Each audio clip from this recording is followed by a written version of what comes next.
You deplete your essence when you cannot stop worrying about what others think of you. And you've been like this for about the last 10 years.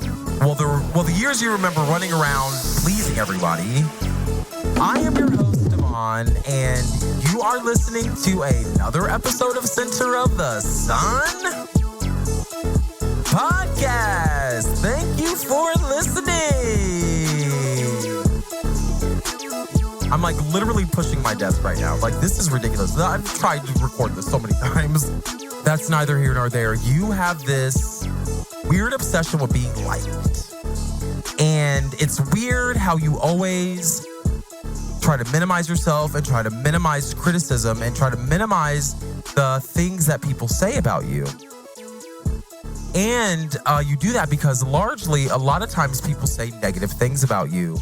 And as you grew from a child to an adult, you always tried to give off the impression that you didn't care, especially about what other people in your family or your friends thought about you. But deep down, even in this very moment, you do. And I know you do. And you look for that same validation on social media, just like everybody does. And though you have limits because you're not going to wear a wig and you're not going to have your no rhythm having ass up on TikTok trying to dance, you even refrain from posting thirst traps and glamour shots on Instagram. And that's not just because the trolls are vicious and willing and able to just do anything to make you feel bad. They will literally tear your ass apart. And even I kind of feel bad because I feel like I'm reading you right now. But believe it or not, try to trust me. It's not from a place of malice. I'm just trying to illustrate my point. That's mainly what I'm trying to do right now. So I'm not one of those people that are like at your job or in your family speaking down at you. I am not trying to make you feel less than a human. I'm not even trying to give you actual advice. All I am trying to do is let you know that there are various reasons why being a human is freaking awesome. And there are 8 reasons. There are 8 things about your humanity that you need to pay attention to. And I know what it's like to have a panic attack every night before you go to sleep. You toss and turn for more than 50% of the night, trying to formulate a plan that helps everybody stay happy except for you. So how does someone like that get over feeling like that? Because ultimately you do hate feeling this way. And personally, you know, there is evidence that medical interventions do work. Personally, I hate therapy. Like, I hate a lot of things that are related to the doctor. I hate a lot of doctor's offices, medication, but even though I hate all of those things, could something like medical intervention help you? Especially if you are trying to seek validation from social media. Is there something wrong with that?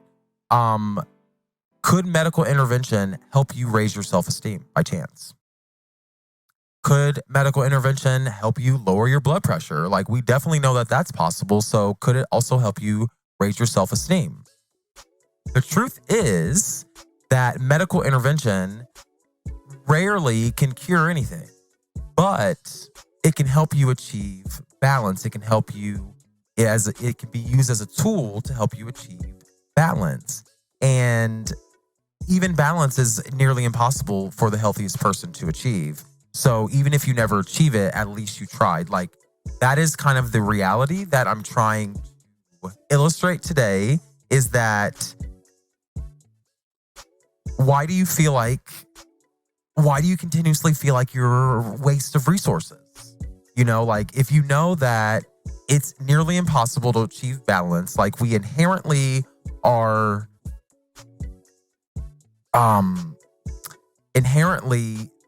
flawed beings. I don't know how to put it, because I don't want to say like a sinner. Like, I definitely don't believe that.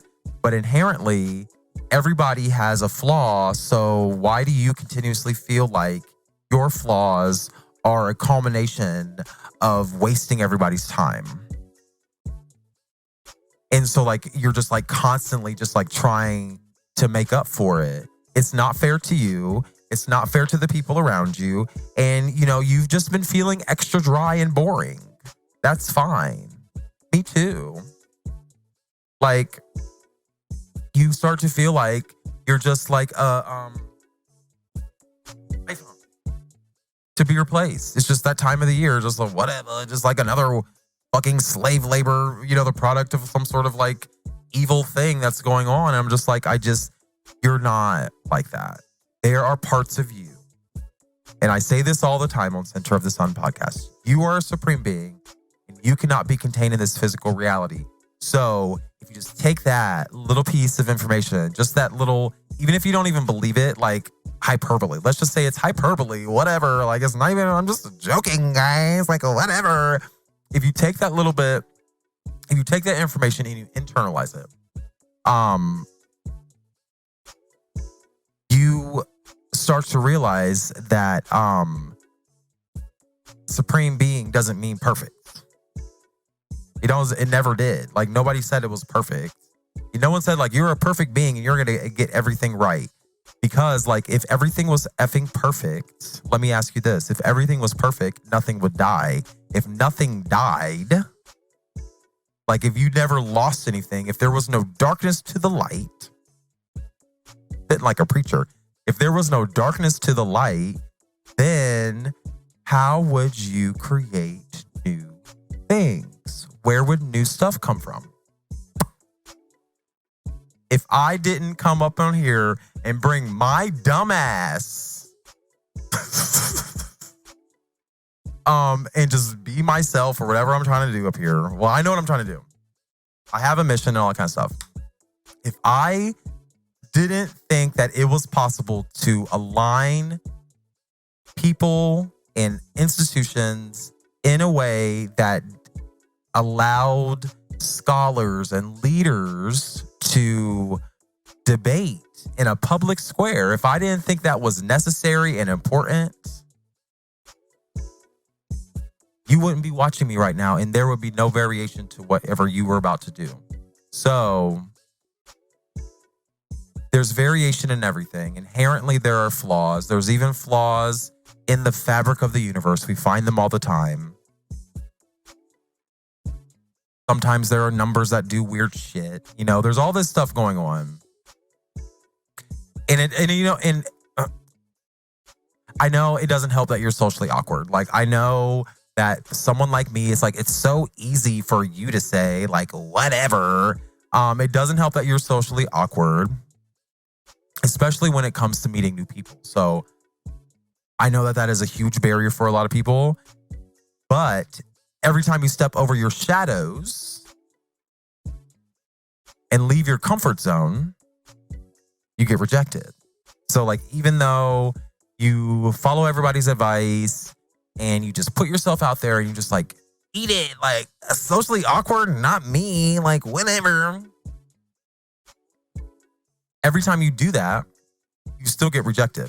You're like, why is that? Well, let me tell you that. Let me tell you something from a real one.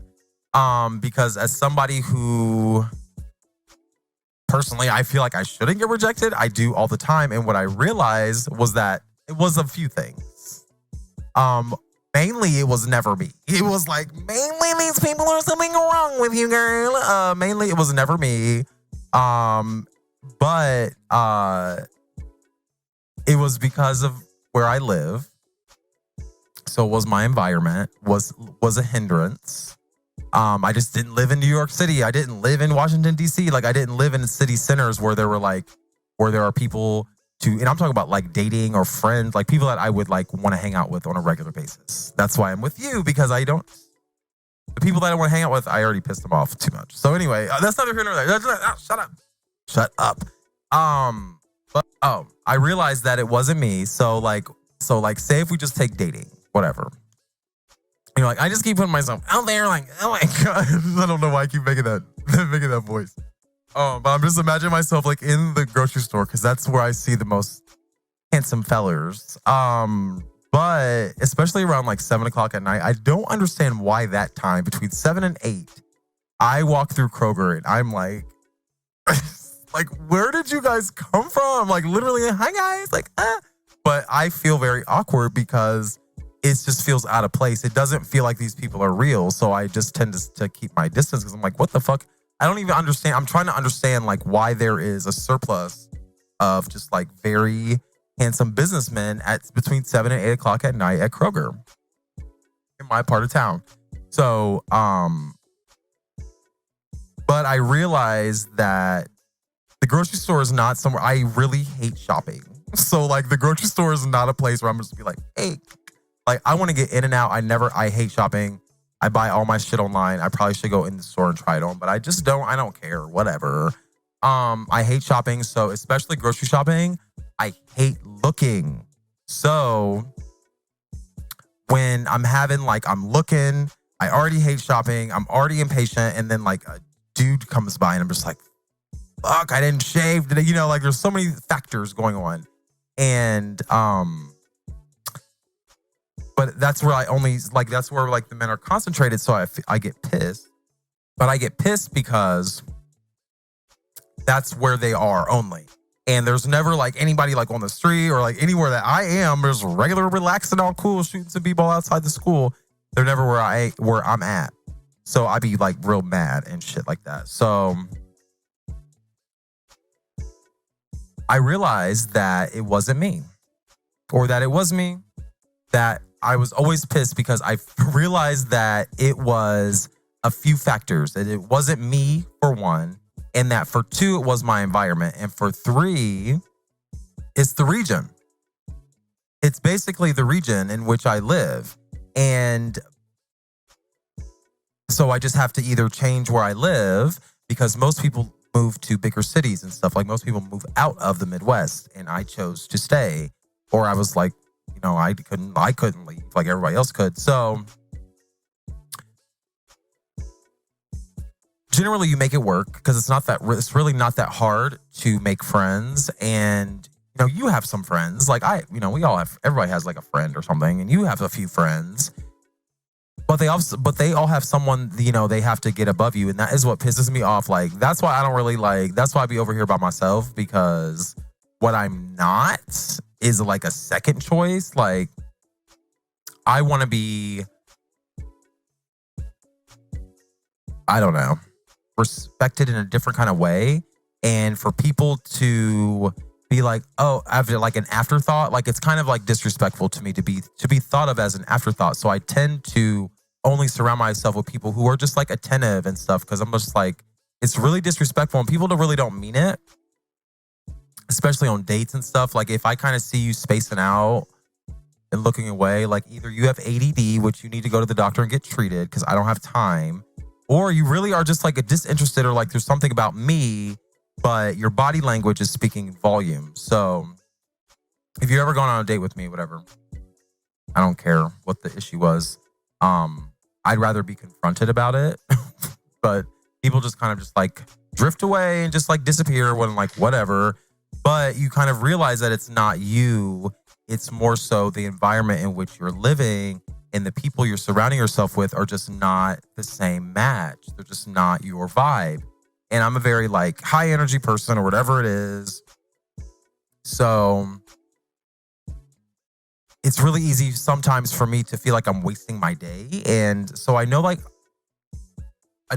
a lot of people waste their day specifically by like laying in the bed all day and kind of being on Twitter. But sometimes just getting up just seems very, very hard. Getting up sometimes it seems like it's not worth it. Your bed feels like the only safe space and the only warm, familiar thing, right now. Like, and you don't really know what to do about that. If you have anybody that I could date, please. No, I'm just literally kidding. I'm the most difficult person to date. That's really my issue, but I'm not difficult. I'm just like, refuse to compromise. If that makes me difficult, then I'm just like, bye. I'm like, F for you. But you kind of get to the point where you don't really know what to do. And you don't know how to make your own life better. You don't know how exactly to change yourself in a way that would make people want to spend more time with you. Like, how do you become not an afterthought? How do you start not feeling like a waste of space? Like, I hate feeling like that too. And I feel like, sometimes I want to like, have thoughts of like disappearing and like blah, like I just want to like disappear and like nobody knows. Like I just bet that'll show up, 'cause that'll show up. That'll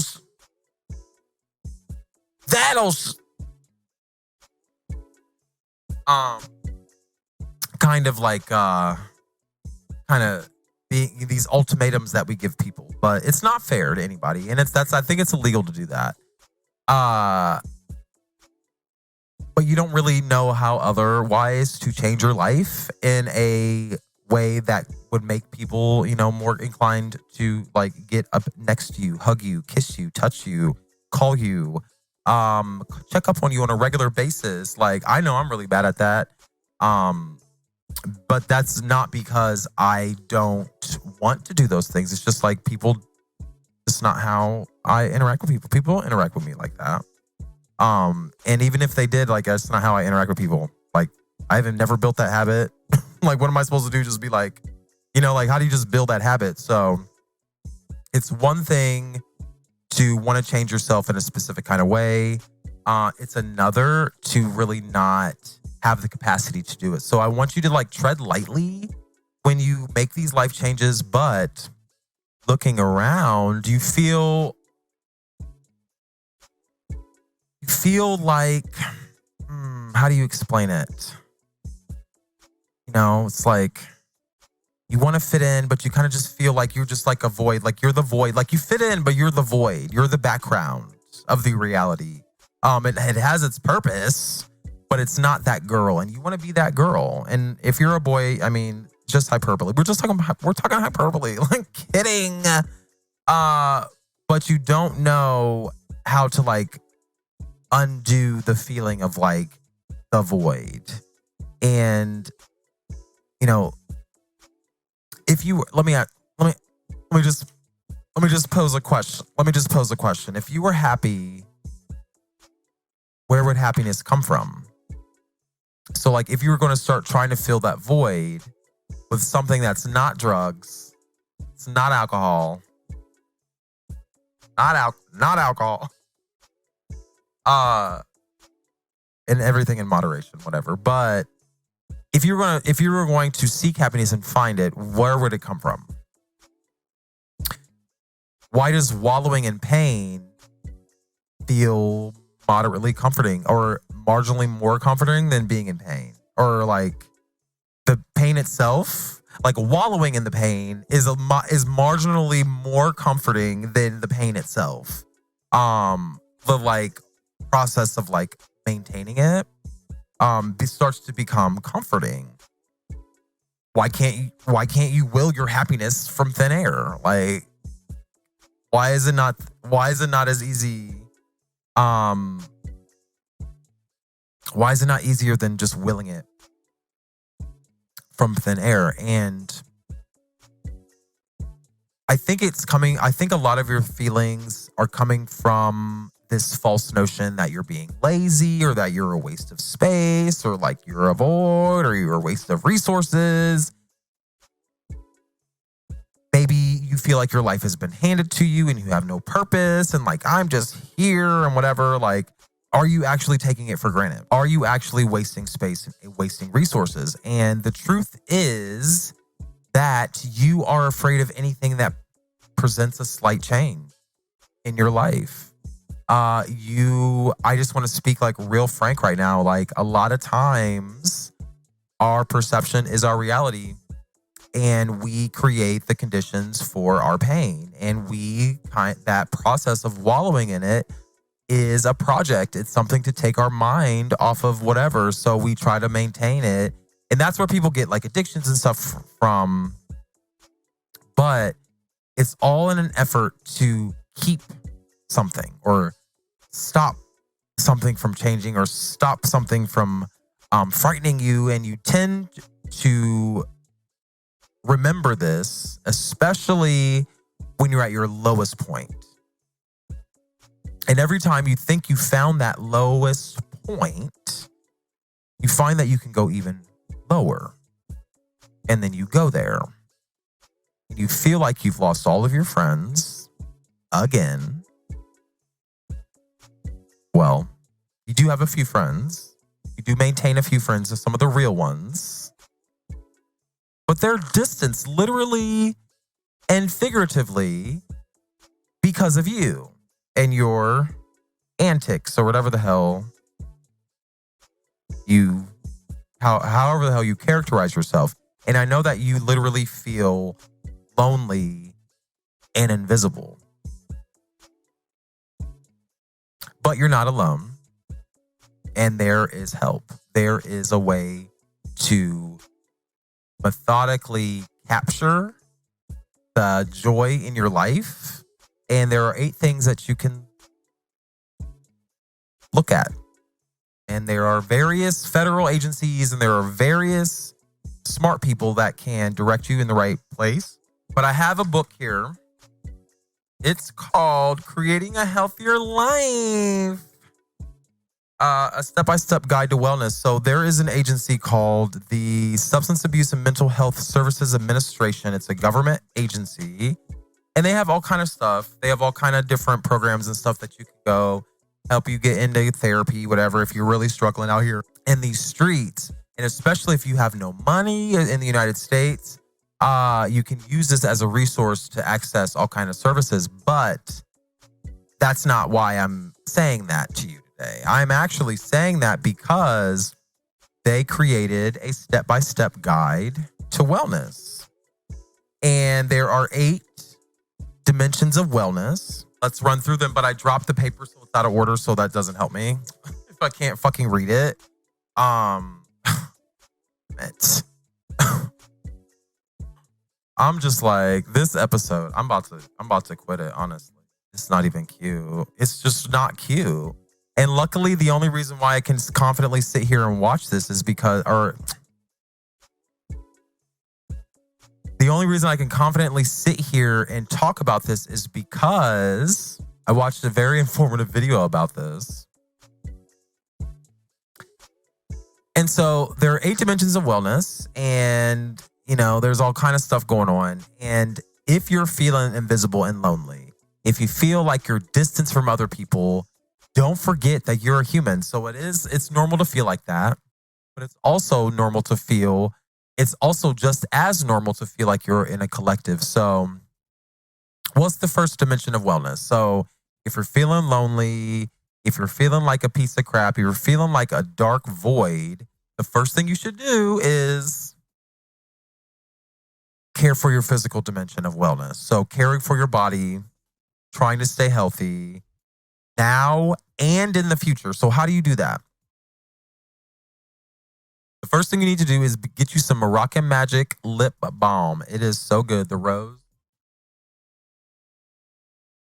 First of all, it smells so good. I didn't like rose when I first got it. Like the smell of rose perfume. But now, like, I want it on my mouth. Like, get on my mouth, rose perfume. But anyway, that's neither here nor there. Physical wellness. You need to be doing at least 30 minutes of cardio every single day. And if you can't do it you need to be doing it every single day because you're not going to do it every day. So at least you'll do it once a week or something. At least you'll want to do it every day. So strive to do at least 30 minutes of cardio every single day. And that's not for vanity. That is literally because you need to push the blood through your body once a day for 30 minutes. And you have to do it at that rate. Like you need to push. And what it does is it pushes all the fats and stuff through your blood. So it keeps like everything cleared out. And you want the pumping to go. I remember, I think on this show, I can't remember if we talked about like how the heart is not actually a pump. Like your heart is only strong enough to pump blood, like kind of like right here, but it's not strong enough to pump it down there and, down here. And it's because your body is like a fucking vacuum sealed, whatever the hell vacuum thing. And basically your blood is constantly falling through your body. So at any point, your blood is actually falling through your body. It's going in wherever direction. But it's all enclosed. It's all enclosed and it's all sealed off and it's all separate. So you think that the blood is being pumped one way and that way, and it's actually not. So you need to do cardio every day for at least 30 minutes to push it through your brain, really to push it through your brain. So, and this will help you prevent Alzheimer's. That's really what it's going to do. Alzheimer's and aging, it's going to, when you have a mental illness and when you continuously think of yourself in a bad light, in a bad way, like I'm bad to the bone, what you're actually doing is you're aging yourself a little bit faster than you normally would. And being a human is a privilege. So you're a supreme being. You cannot be contained in this physical reality. Therefore, you could leave it at any time. But that would kind of be anti the human. It'd be like anti-you. Don't do the opposite of your objective. It is to occupy this body, however hard it is, and it's to learn the lesson so that you can die and then go do whatever the fuck you're supposed to do in the future, damn it, or in the past, or wherever the hell the dimensions are.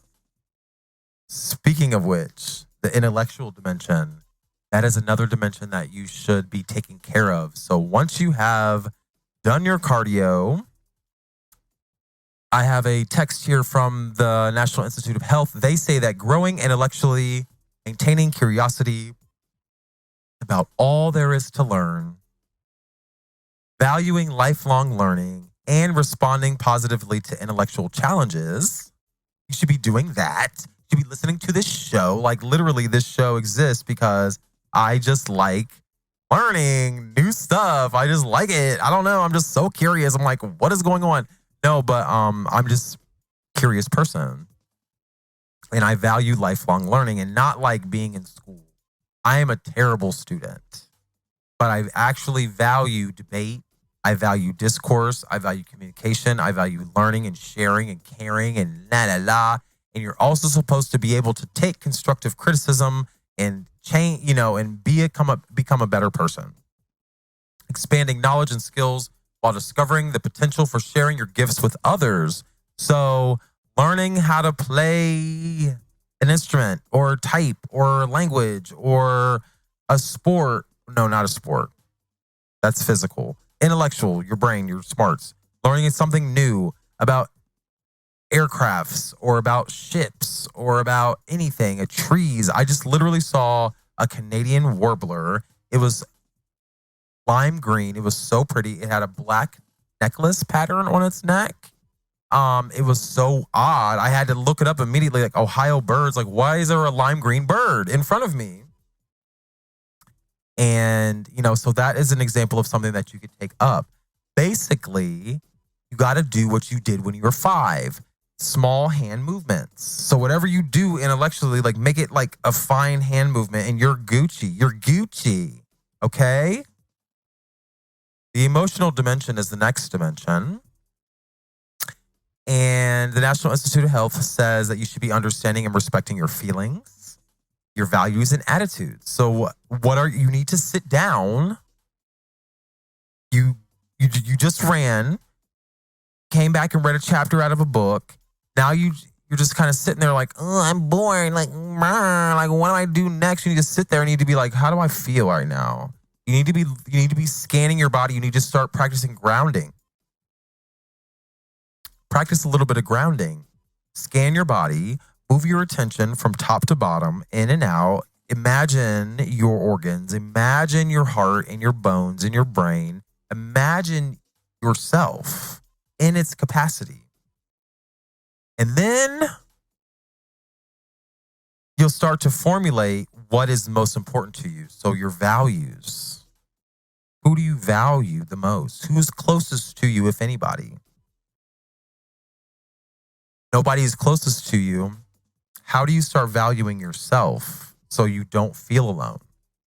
How do you start building a new attitude towards yourself or towards the people that are close to you? Say you got a smart aleck. You are smart aleck. You just love being sassy and saying smart aleck stuff to your parents. Like, no. You need to be understanding because one day, you're going to feel what that's like. And I'm guaranteed you're going to take heed when the time comes. But calm down. It's fine. Appreciate the feelings of others. This kind of goes with that. What you do affects other people, whether you like it or not. You ever, like today, like my door is broken in my car, so I gotta put my hand around it like door like that. And people always be watching me, but I'll be like, dag, bruh. But it gets me thinking like, damn, like I be really in my own world, worried about my own thing. And people really be in their own world, but they're experiencing me. And whatever I'm doing in that moment, they're experiencing that. And I can affect them in some kind of way. So I'm always cussing out the air, I'm just mad at everything. Today I've just been angry. But you start to appreciate the feelings of others because you start realizing that everybody's in their own little universe and your actions have infinite possibilities in their reality because we're all kind of managing our own selves. So, how do you manage your emotions? A lot of people cope with talking. I know I love talking, but a lot of people don't like talking. A lot of people don't like hearing venting and stuff like that. So, like, do you have a mechanism of therapy or something like that? Also, medication. How can you incorporate medical interventions into your wellness plan, into your dimensions of wellness? So, another big thing about the emotional dimension is just like filling up your life with all of the shit that you love. Like, oh my God, like it got me thinking like, who was I watching on YouTube? Like JoJo and James Charles. I don't even know. But basically JoJo did a makeover with James Charles. And it made me think about like how she's just consumed with glitter. And the reason why she does it, she says is not because of a gimmick. She just really effing loves all of this. And another point about that is that like when you do the stuff that you love and not the stuff that you think other people would say good thing about, like when you do the stuff that you love, other people see that authenticity and they're actually attracted to it. So it's always in your best interest to do things that you love because, first of all, you don't want to get stuck doing shit that you don't like. Secondly, you are going to be better at it and you're going to be like more enthusiastic about it. So other people will be attracted to it. So you're going to be ultimately more successful. And even if you were never successful, you're still going to feel successful because you did something meaningful. So I'm going to grab a quick beverage. Oh, better freaking sync up and everything, but ooh. So I'm getting a beverage, Rheingeist. I have it on manual focus, so I don't know if it'll zoom.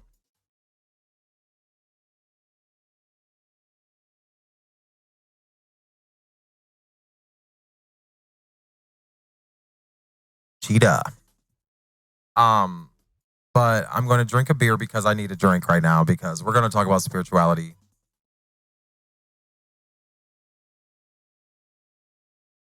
Two times for the two times. It's just a beer.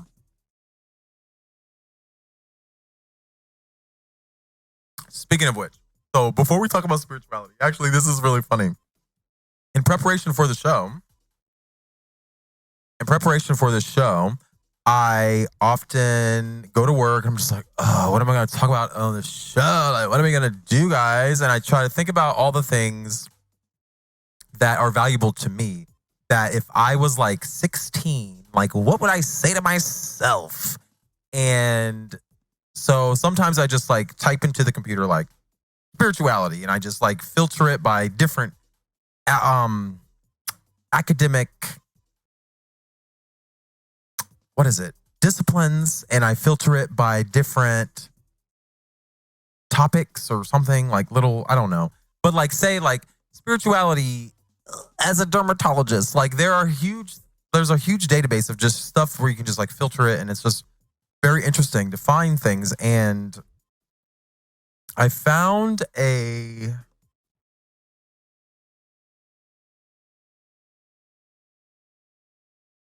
story. No, I didn't find a story. Duh. I found an article because I wanted to tell the story.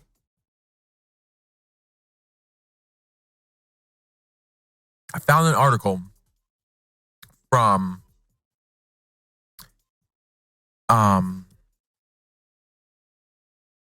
I don't know, a scholarly article, a peer-reviewed journal. I found an article about meditation.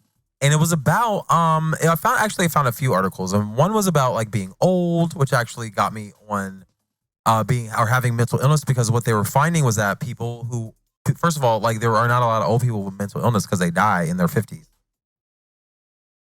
And that's why probably they get dementia, because it's like that's the last hurrah they got anyway. But and then there was another article, but basically the one about old people was that we know that old people have mental illnesses. We know that a lot of people died, and they died because they were not taking care of these 8 dimensions of wellness. And so the people that lived got a chance to do a survey and say, like, if I were to die tomorrow, I would really wish if like someone would have told me to take care of my spirituality before I was going to die. So real people really created this. But basically, I saw a article in a peer review journal about meditation, and basically they were just like comparing 2 groups of people that meditated and people who did not. They had several metrics, and I have the paper somewhere. I mean, they looked at complete health. They looked at various things, including your chemistries. Like they looked at everything, and then they took surveys. They did a bunch of stuff. What stood out, and like meditation, of course, like meditation works. The people that meditated were generally healthier, whatever, but they also were generally white women too, middle class white women with access to healthcare, because the route to which they got to meditation, the route through which they were introduced to meditation, was through the doctor, because it's being integrated in health. Eastern practices are being integrated in Western health practices. It's called integrative medicine. And one of the things that stood out was that everybody was healthier, but the one metric that I just didn't understand, they just casually slipped it in there, was that the people that meditated, which I do meditate sometimes. I think I did yesterday. I do when I need to. I don't do it because I just want to. I do it because I feel like 14 voices are talking to me, and if I just shut up for 1 minute, it would be like, and then it does, and then I have clarity, and it's fine. But the people that meditated were generally healthier across the board, except for they drank, and I think smoked cigarettes more or something like that. But they were like healthier, but like they still drank a lot. I don't know. It was just weird. So I was just like, okay, well, like everybody's striving for balance. Like nobody is even doing anything really, unless you go live on a mountain with a monk. Like even then you still do psychedelics. Like you're still getting high. Like what, girl? So I don't know. Spirituality and drinking seem to be linked because it's like it's too much. It's like you need something, but you don't want to be like wasted. You just take the edge off. So finding your purpose is stressful. I mean, like I know for a fact it was a solar eclipse, like kind of us looking up and being like, wait, bitch, I'm like a microscopic speck, bitch. Like I am nobody, bitch, but I am like so much. Like I am nothing, but I am the most. Like how the fuck did I get here?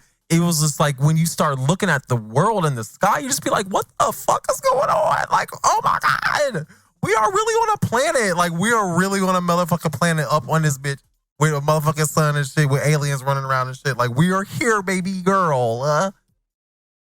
But you start looking at the world. Sorry. You start looking at the world, trying to find your purpose. trying to find who values you, trying to find meaning in your life with or without organized religion. Like, that is your path, not mine.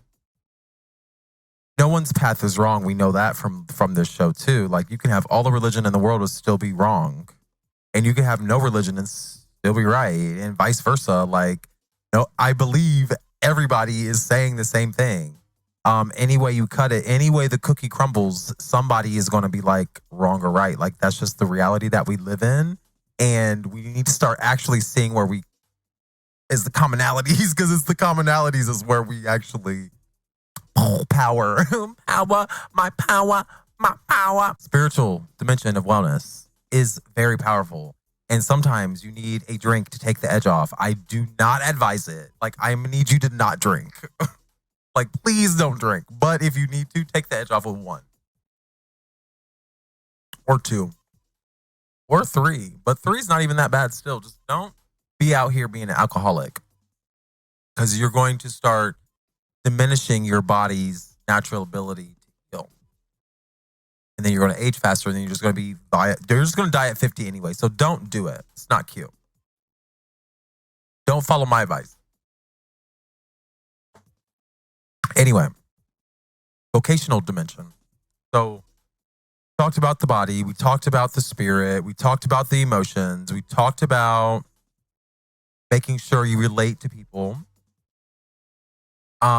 in terms of appreciating their feelings, but the social dimension is separate, and it is involving overall healthy relationships. Like, do you have the set of like relationships, like you have your parents, you have your family, and if you don't have them, like, did you have them at some point? Like, and if you didn't have anybody, like, who did you have? Who was your chosen family? Like, who was your whatever? Like, if you got kicked out or whatever, like, who was your like gay uncle or, you know, like, do you have a healthy relationship? Who can you, if you had a fatal illness today, who could you call for support? You need to foster that. Even if it's just one person, foster that. Even if it's your fucking dog, practice with the dog, you know, and then move on to a human. But do you enjoy being with others? If you don't, why not? Resolve it. Try to resolve it. Figure out why you don't like being, you know, maybe you just don't like those people. Maybe it's the region. Maybe it's just like ... like change it up a few times. Maybe you can only stand to spend 5 minutes. Spend the 5 minutes and excuse yourself. I'm the sleepy friend. I always fall asleep. It's fine. People still hang out with me, even though I fall asleep all the time. It's fine. But, you know, contribute to your community. If you don't like hanging out, go do something serious. Go be, you know, a volunteer at some point or at some place or whatever it is. So mind, body, you know, emotions, body, social connections, spiritual dimension, intellectual dimension. So far, we've talked about those few things. The next thing is vocational dimension. Like, do you work? Do you participate in something that provides you with like meaningful satisfaction? That's kind of part of that social dimension. It's because generally people work with others. And work is one of those things that's just like, oh, I don't want to go to work, you know, like, oh, whatever. But actually at the end of the day, you're like, wow, I'm really glad I came. Like, my day is, when it's filled up my day, like I feel like I you know, I did something meaningful with my life, and I feel like my life is enriched. And that really kind of hits home when it's in line with your values, you know, in line with your being, with the core of your being. Like, if you get a chance to do something you love at the core of your being, do that thing, foster that thing. Like, if you're feeling like a void, if you're feeling alone or whatever, go find a good job and go foster it. I mean, it's not going to fill the void, but it'll get you closer to this package of wellness that you're like envisioning. And we're almost done. So we have the financial dimension. I mean, this is really hard for me. This is really, really hard for me to like save money, but just like understanding money, understanding the system of money, understanding just that it's if people talk about how money's a myth, figure out why money's a myth. If someone calls you a neoliberal, go figure out what a neoliberal is. Like there's always something to learn, but our world revolves around money, and I guarantee you a lot of your issues would be resolved if you just had a little bit more information about how the world worked. I guarantee you. So to end on this, just like my dating life or whatever it is, the environment dimension, very important. And the National Institute of Health, they say that, understanding how your social, natural, and built environments affect your health and well-being, that's very important. You should be aware of the unstable state of the earth and the effects of your daily habits on your physical body. So, when you start taking care of yourself, you in turn start taking care of the earth, and you start looking around like, wow, we really killed 3 billion birds in North America. Wow, that's really fucked up. Like, who has the right to do that? And those weren't the birds we ate. So there were even more than that. So, you just be aware, you are a supreme being. We were given this planet to live on it, not to destroy it. Like, you're not the owner. Like, get out of here. You're not the owner. Get out. Whatever. But, yeah. If you're feeling, a little distance from your family, a little distance from your friends, if you're feeling like you are just a paper bag full of air, look at these dimensions of wellness. The government has it all up on the public domain. Like, it is right there, girl. It is the 8 dimensions of wellness. Look it up. And don't look up it on YouTube because everybody has their own interpretation of it. Look it up from the government website, .gov. It has to end in .gov. But anyway, let me know your thoughts. I'm getting sleepy. This beer. Thank you so much for listening. I'm your host, Devon. Send your thoughts to host@centersun21.com. Here at the Center of the Sun podcast, we are attempting to align ourselves with institutions and people that can create a reality that is more just and more cooperative and more motivated and more all of these things, because we want to maximize our footprint. We want to maximize our voice. We want to be the girl who can impact the decision makers. We want to be the girl who can get the job done while respecting the views of all. Non-governmental, independent, and, non-political research and dissemination of such. So join the unit. Visit my blog, devon.org, DVAUGHN.org, or you can just send me an email, host@centersun21.com. And I just want to say one thing. Thank you for listening.